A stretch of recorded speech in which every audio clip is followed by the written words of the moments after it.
नमस्कार हरि प्रेमियों, माइंडफुल भक्ति चैनल में आपका स्वागत है। हरि प्रेमियों, कैसे हैं आप? उम्मीद है आप सब अच्छे होंगे। आइए आज का प्रसंग शुरू करते हैं। आज का प्रसंग है श्रीमद् भगवद गीता अध्याय 3। हरि प्रेमियों, वीडियो को अंत तक जरूर देखना। अगर आप चैनल पर नए हैं तो प्लीज़ सब्सक्राइब करें और बेल आइकन को ज़रूर दबाएं ताकि आप तक हमारे सारे नोटिफिकेशन पहुंचते रहे। हरि प्रेमियों, आइए जानते हैं।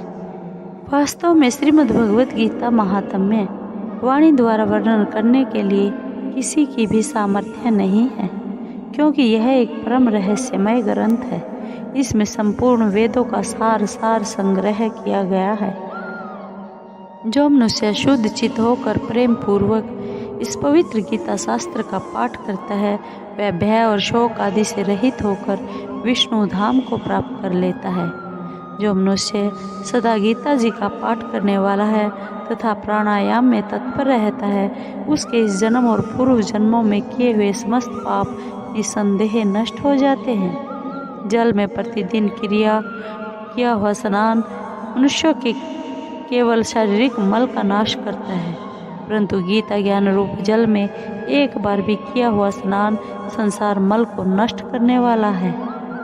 जो साक्षात कमलनाथ भगवान श्री विष्णु के मुख कमल से प्रकट हुई है, उस गीता जी का भली भांति गान करना चाहिए, अन्य शास्त्रों के विस्तार से क्या प्रयोजन। जो महाभारत का अमृतोपम सार है तथा जो भगवान श्री कृष्ण के मुख से प्रकट हुआ है, उस गीता रूप गंगा जल को भी पी लेने पर पुनः इस संसार में जन्म नहीं लेना पड़ता। आइए सुनते हैं गीता अध्याय 3। अर्जुन बोले, हे जनार्दन, यदि आपको कर्म की अपेक्षा ज्ञान श्रेष्ठ मान्य है तो फिर हे केशव, मुझे भयंकर कर्म में क्यों लगाते हैं? आप मिले हुए से वचनों से मेरी बुद्धि को मानो मोहित कर रहे हैं। इसलिए उस एक बात को निश्चित करके कहिए जिसमें मैं कल्याण को प्राप्त हो जाऊं।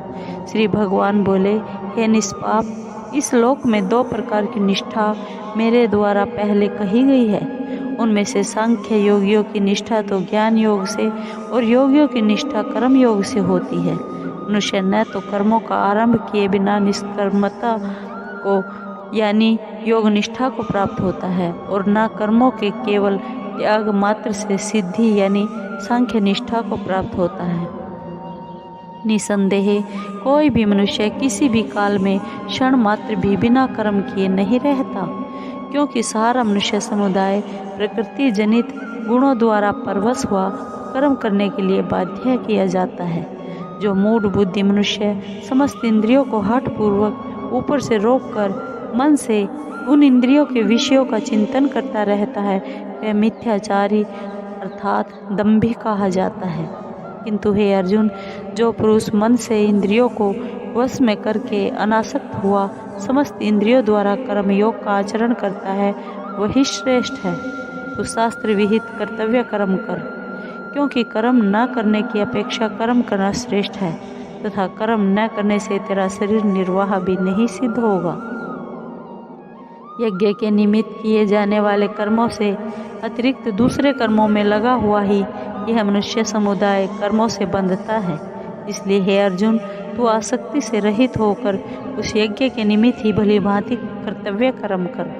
प्रजापति ब्रह्मा ने कल्प के आदि में यज्ञ सहित प्रजाओं को रचकर उनसे कहा कि तुम लोग इस यज्ञ के द्वारा वृद्धि को प्राप्त हो और यह यज्ञ तुम लोगों को इच्छित भोग प्रदान करने वाला हो। तुम लोग इस यज्ञ के द्वारा देवताओं को उन्नत करो, वे देवता तुम लोगों को उन्नत करें। इस प्रकार निस्वार्थ भाव से एक दूसरे को उन्नत करते हुए तुम लोग परम कल्याण को प्राप्त होगे। यज्ञ के द्वारा बढ़ाए हुए देवता तुम लोगों को बिना मांगे ही इच्छित भोग निश्चय ही देते रहेंगे। इस प्रकार देवताओं के द्वारा दिए हुए भोगों को जो पुरुष उनको बिना दिए स्वयं भोगता है, वह चोर ही है। यज्ञ से बचे हुए अन्न को खाने वाले श्रेष्ठ पुरुष सब पापों से मुक्त हो जाते हैं और जो पापी लोग अपना शरीर पोषण करने के लिए ही अन्न पकाते हैं वे तो पाप को ही खाते हैं। संपूर्ण प्राणी अन्न से उत्पन्न होते हैं। अन्न की उत्पत्ति वृष्टि से होती है, वृष्टि यज्ञ से होती है और यज्ञ विहित कर्मों से उत्पन्न होने वाला है। कर्म समुदाय को तू वेद से उत्पन्न और वेद को अविनाशी परमात्मा से उत्पन्न हुआ जान। इससे सिद्ध होता है कि सर्वव्यापी परम अक्षर परमात्मा सदा ही यज्ञ में प्रतिष्ठित है। हे पार्थ, जो पुरुष इस लोक में इस प्रकार परंपरा से प्रचलित सृष्टि चक्र के अनुकूल नहीं बरतता, अर्थात अपने कर्तव्य का पालन नहीं करता, वह इंद्रियों के द्वारा भोगों में रमण करने वाला पापायु पुरुष व्यर्थ ही जीता है। परंतु जो मनुष्य आत्मा में ही रमण करने वाला और आत्मा में ही तृप्त तथा आत्मा में ही संतुष्ट हो, उसके लिए कोई कर्तव्य नहीं है। उस महापुरुष का इस विश्व में न तो कोई कर्म करने से कोई प्रयोजन रहता है और न कर्मों के न करने से ही कोई प्रयोजन रहता है, तथा संपूर्ण प्राणियों में भी इसका किंतु इंद्रियां, मन और बुद्धि ये सब इसके वासस्थान कहे जाते हैं। यह काम इन मन, बुद्धि और इंद्रियों के द्वारा ही ज्ञान को आच्छादित करके जीवात्मा को मोहित करता है। इसलिए हे अर्जुन, तू पहले इंद्रियों को वश में करके इस ज्ञान और विज्ञान का नाश करने वाले महान पापी काम को अवश्य ही बलपूर्वक मार डाल। इंद्रियों को स्थूल शरीर से पर यानी श्रेष्ठ, बलवान और सूक्ष्म कहते हैं। इन इंद्रियों से पर मन है, मन से भी पर बुद्धि है और जो बुद्धि से भी अत्यंत पर है वह आत्मा है। इस प्रकार बुद्धि से पर अर्थात सूक्ष्म, बलवान और अत्यंत श्रेष्ठ आत्मा को जानकर और बुद्धि के द्वारा मन को वश में करके, हे महाबाहो, तू इस काम रूप दुर्जय शत्रु को मार डाल। हरि प्रेमियों, आपको ये वीडियो कैसी लगी? अगर आपको वीडियो अच्छी लगी हो तो प्लीज़ लाइक कीजिए, शेयर कीजिए, सब्सक्राइब कीजिए और कमेंट ज़रूर कीजिए। जय श्री कृष्ण।